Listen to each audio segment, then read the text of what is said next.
All right, we'll do a quick lesson here on Mighty to Save. For the acoustic guitar, you won't have anything to do immediately at the beginning of the song. The drummer is going to start out with a little beat, and then the bass player is going to come in with a little bit of an intro, and it's going off this intro where you have the D, the A, F sharp minor, and E, and then the electric guitar will come in with a.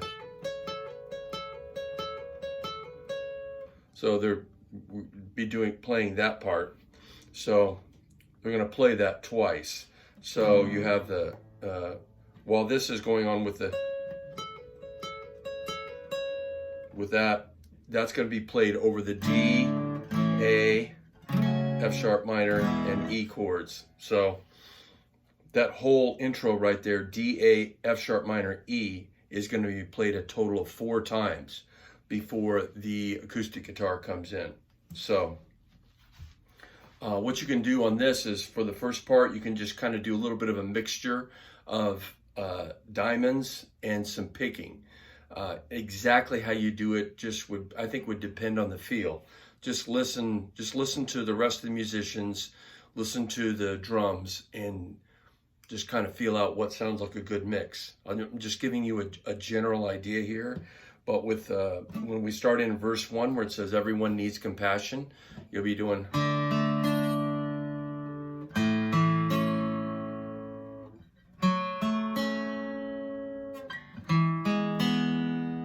Okay, so that was back to your D, A, F sharp minor, E chords.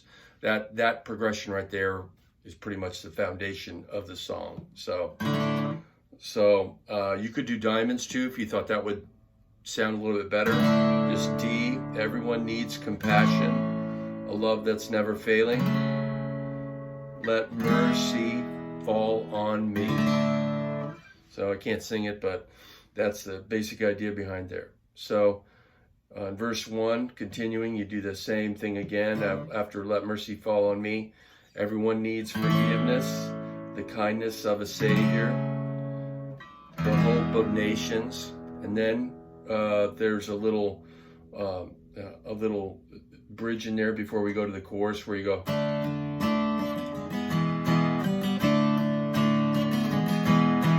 So that's just D to E. 1, 2, 1, 2. Okay, that D to E will be done twice, and that's noted. That's noted on your music. And then we go into the chorus where it starts with Savior, and that's going to start with an A. Now you can play it standard if you want.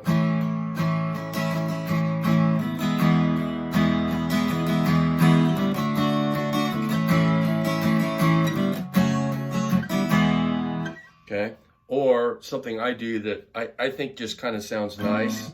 At this point, it's just the drummer working the hi-hat a little bit, and it's just going to be you. So, but I play this kind of an A chord where you have an A with a,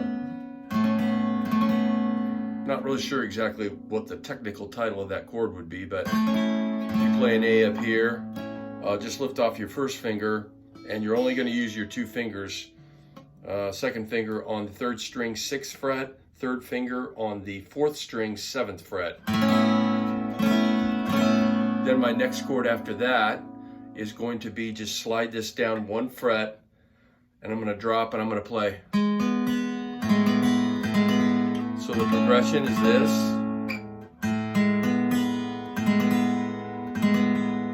So that's kind of like a variation of an E, but it's still got that A bass note. So it's going to be played like this, and then you'll go D to A, F sharp minor to E. And on the F sharp minor too, there's another way to play it. You just kind of lift off, you would normally play it like this, but then just lift off with your first finger and let that B and E high strings, just let that ring out.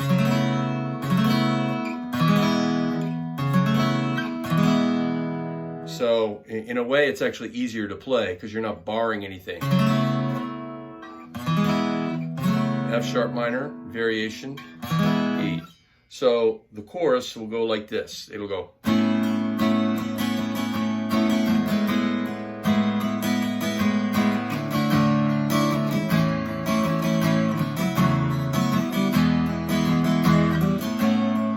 play it again.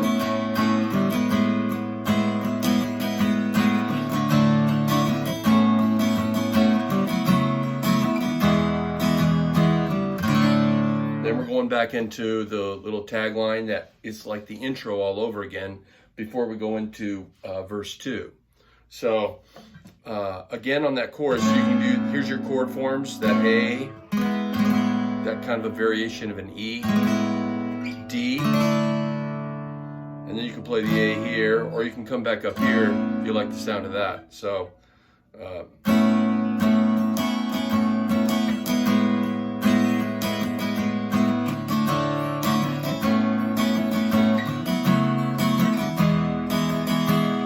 then you would play it again through again. Then you would go into that tag that is the intro again. So you could do a pick on that. It's D, A, F sharp minor, E. It's right at the end of the chorus. So you'll see that.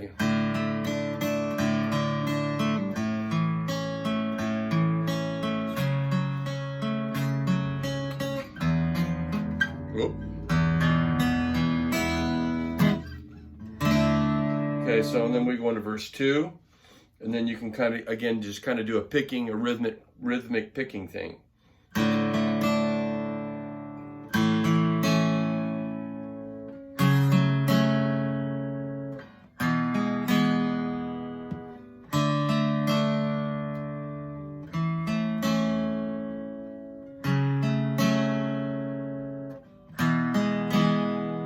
Then we're at the end of the verse and we'll go 1, 2, 1, 2, 1, 2, 1, 2.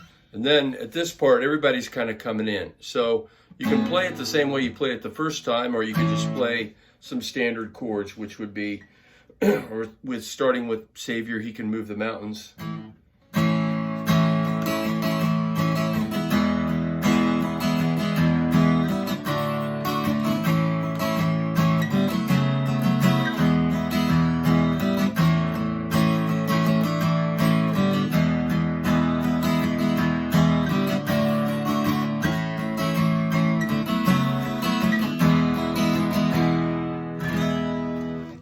Okay, so and that part right there, that's over on that part, that's on page 2, that part that I just played there, the chorus. We're playing it again. You're just going to follow your sheet music straight through, so you don't have to bounce around.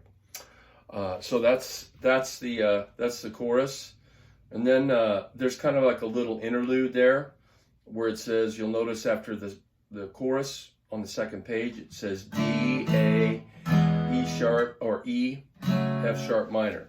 So basically there's a little instrumental interlude where it'll go.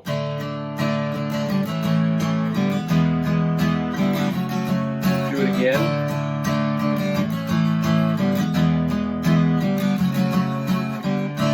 Then we go into the bridge where it says shine your light and let the whole world say, see, we're singing for the glory of the risen King. So you're playing that same chord format in that instrumental tag part. You'll use that same format, D, A, F sharp minor. It's the same rhythm, same chords going into the bridge, okay? So we'll sing through the bridge, and then we immediately go back to the chorus. So again, you can come back to the chorus, and you could play it the way we played it the first time. Savior, He can move the mountains. My God is mighty to save. He is mighty to save.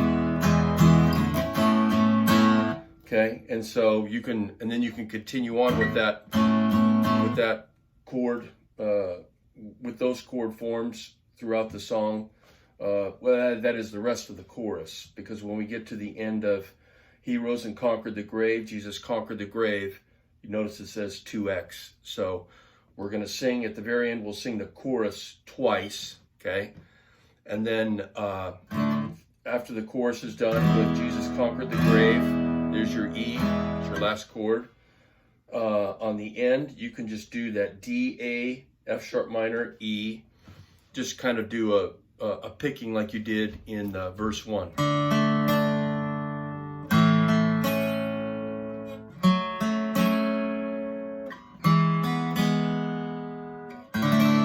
resolve on D, and just kind of strum it once and let it ring out. And that's the end of the song.